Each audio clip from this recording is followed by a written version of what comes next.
Getting the hands-on experience is a huge thing that people usually pay for. It's called Operation Cyber Idaho. So we open it up to everyone. And even if they don't necessarily have a huge background in IT or cyber, but they're interested in it, those are the kinds of folks that we're interested in bringing in.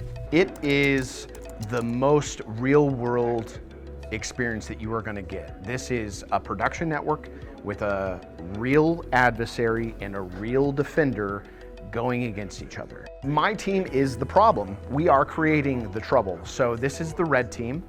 We are generating various threats, masquerading as a nation state, doing coordinated attacks on 3 different fronts through multiple points of entry. And from that, the blue team, ITS, has to identify, validate that we are a threat versus, just a normal everyday user, and then remediate that action. So we are a little back and forth, a live scrimmage, if you will. Red team generating threat, blue team remediating that threat. My favorite thing about IRT is that it does not matter how much you know, everyone is there to help everyone out.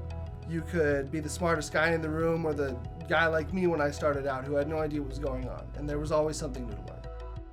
And so when you're going into that interview, you're able to answer questions. They don't want somebody that just knows the textbook. They want somebody that knows the real world. And so having that experience really just puts you a little bit above the rest for the fact that you know a little bit more. Understand that just because you are not cyber does not mean that you do not have a skill set to help.